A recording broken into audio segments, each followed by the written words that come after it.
The 2019 Emmy nominations are in, and Game of Thrones is leading with a record 32 nominations. That's the most for any program in a single season, and putting HBO back on top this year. HBO's back, baby! A year after Netflix, sort of surprised them by dominating. HBO. 137 nominations. Most of all time for HBO. I mean, this was huge. And it's not just Game of Thrones, by the way. I mean, they did very well with Chernobyl, Veep's final season, Barry did well. They've got Last Week Tonight with John Oliver. So it's spread across at least 26 or so different series. Yeah, major presences in each category and also dominating certain categories, like I think TV, movie.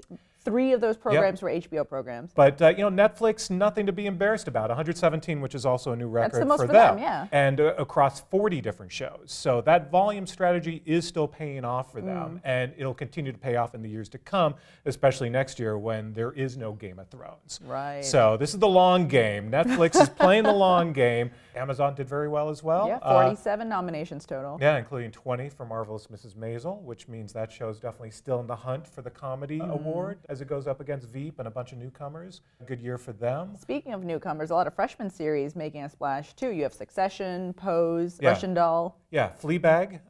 Yeah, but I think the one that everyone was talking about, at least Emmy nomination morning, was Schitt's Creek. Schitt's Creek. A show that's on Pop TV. In its which, 5th season. Let's be honest, not a lot of people know where Pop TV is. I think most people associate Schitt's Creek with Netflix, where it's on its secondary run. Yeah, but don't make the Pop TV execs cry. Okay. It's still a Pop TV. It's still a Pop TV show. But you're right. You're absolutely right. It's the Netflix effect. So even shows that aren't Netflix shows are still being nominated thanks to exposure on Netflix. Yeah. And again, that's a strategy going forward. Eugene Levy's first nomination since 1983. Ooh. Okay, but let's talk some snubs and surprises right now. Yeah. Biggest snub for you?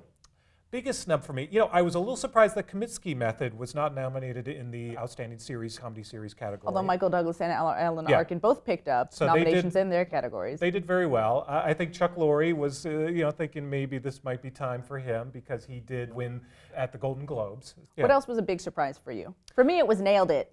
Yeah, nailed it, definitely. I was predicting that if there was going to be a new show in the competition category, it was going to be Masked Singer, just because that took up a lot of oxygen earlier this year. Nailed it, my son really enjoys, but I wasn't expecting that to be in the, breakthrough in that category. On the host category in general, some interesting changes there. You have RuPaul, of course, who's the dominant force there, who's won the past 3 years. But nice to see Nick Offerman and Amy Poehler nominated together. Sure. And Marie Kondo. Which was a nice surprise, the host of Tidying Up. She's tidying up at the Emmy nomination. There you go. All right, so let's talk When They See Us. Yeah, that was a nice surprise. That's a show that debuted the very last day of eligibility for the Emmys this year on But May 31st. made a huge splash, big impression. Huge splash, and it's such a timely show and something that everyone was talking about. And Ava DuVernay, of course, who helmed it. So many nominations, but also some nice surprises. Jarrell Jerome was the nicest surprise, who really is the standout, a fresh face, who really stole the show. What other programs really stuck out for you? Speaking of snubs, the broadcast networks. Let's discuss this real quick. Yeah, The four NBC broadcast networks. coming in third with 58 total nominations, but down 20 from last year. Yeah, and so that's bringing the overall tally of the broadcasters down. Now, the broadcasters just sealed a new deal to continue telecasting the Emmy Awards, but this is tough for them because they're barely a factor in the awards anymore. And as the Emmys become even more a showcase for streaming and premium cable, it puts them in a tough spot.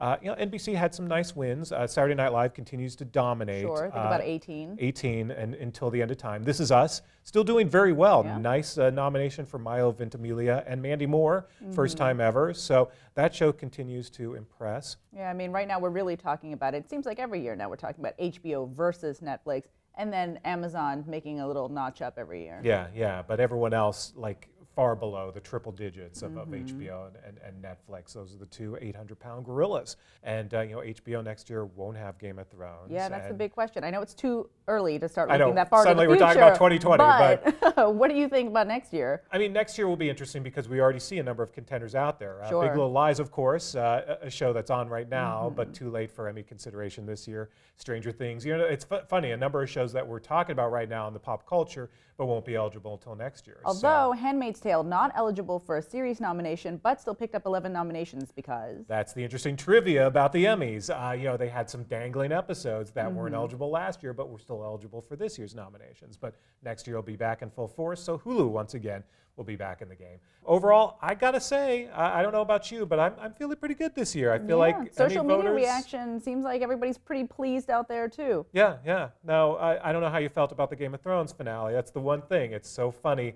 People so hated that finale, yet Game of Thrones, a monster at the Emmys this year, and it's going to have a big night, I predict, on Emmy Sunday.